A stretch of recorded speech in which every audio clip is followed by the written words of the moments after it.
Donc on revient sur des belles scores et on va traiter les symboles numériques. Alors sous la liste des différents symboles qu'on a, ben, c'est les premiers qui sont ici. C'est des symboles numériques, donc ça va de 1 à 7. On peut bien sûr imaginer que de 1 à 7 veut dire qu'en quelque sorte il y a un lien avec la gamme. Donc il y a 7 notes dans la gamme, au moins dans les gammes qui sont explorées par ce logiciel. Et du coup, quand on ferme cette fenêtre, on peut utiliser ces symboles dans les différentes mesures. Alors ici, par défaut, l'outil me propose 4 mesures.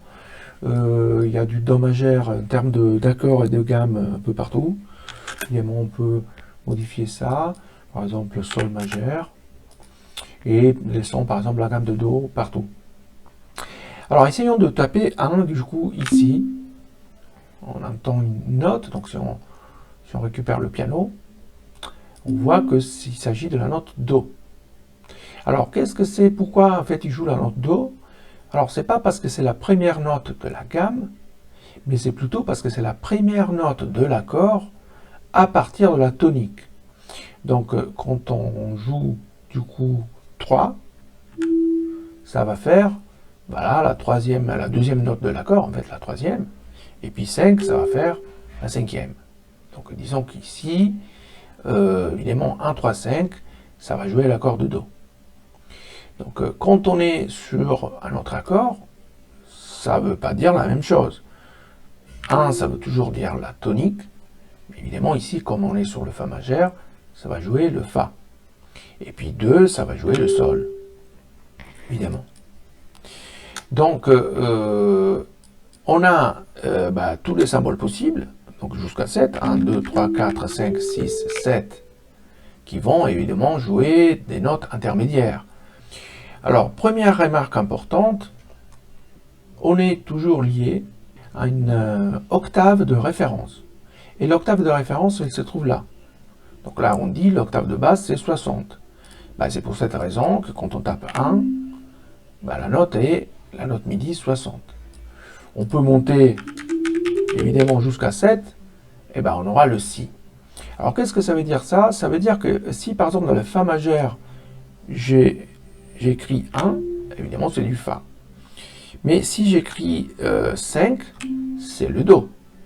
Ce n'est pas le Do à l'extérieur de cette octave de référence. C'est bien le Do qui se trouve à l'intérieur de cette octave. Alors pourquoi ces symboles-là? Évidemment, on peut sortir sans problème de l'octave avec d'autres symboles qu'on verra évidemment plus tard. Mais pourquoi ces symboles sont importants? Parce que ça, en quelque sorte, ça accroche à une octave de référence. Notamment, par exemple, pour la basse. On ne voudrait pas qu'elle bouge ailleurs de cette octave, ou bien que le point de départ de la note doit se retrouver dans cette octave-là. Donc ça, c'est le premier élément. Le deuxième élément, c'est parce que quand on produit des accords, souvent, on n'aime pas trop se déplacer d'une façon exagérée, c'est-à-dire quand on joue un Do et un Sol, on peut bien sûr garder première, troisième, cinquième, mais on aimerait bien plutôt jouer ces notes-là dans un endroit qui ne déplace pas l'accord tout entier. Et c'est effectivement ce qu'on peut faire ici. Alors je vais faire un exemple tout simple. Donc prenons, disons, ici, on va appeler ça piste tonique. C'est juste pour qu'on se comprenne. Donc on va jouer la tonique ici. On est en train de produire un accord. Par contre, cette tonique, on va la jouer dans l'octave plus basse. Vous voyez qu'ici, les notes se sont déplacées. Maintenant, si on va faire 1, 3 et 5, d'ailleurs, on va faire pareil partout. Ici, on va faire 3 et 1. Alors, qu'est-ce qui va se passer concrètement? Donc ici, on voit bien que c'est l'accord de Do, Do, Mi, Sol.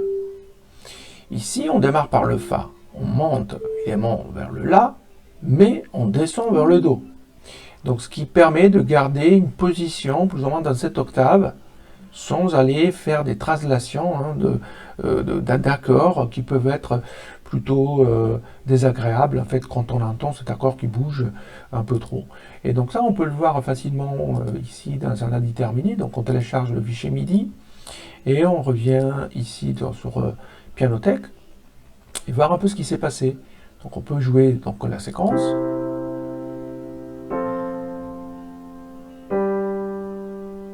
Vous voyez qu'en fait, l'accord est toujours entre cette note et le si plus loin ici. On va refaire. On ne dépasse jamais cette note-là.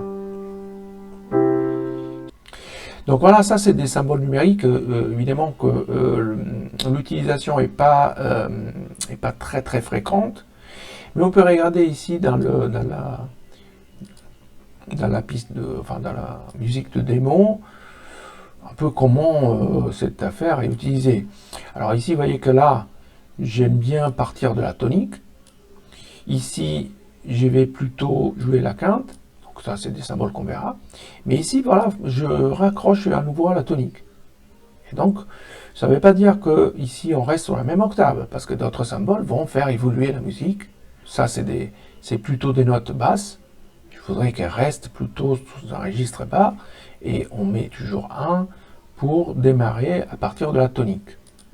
Mais par exemple ici, vous voyez qu'en fait, je démarre par 1, mais derrière, on a toute une évolution mélodique.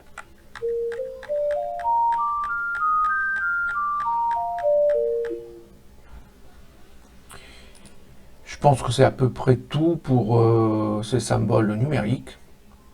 Dans une prochaine vidéo, on va voir ce genre de symbole, à quoi ça sert. Donc, on va voir en gros les symboles qui dépendent exclusivement de la gamme et non pas de l'accord. Merci à tous.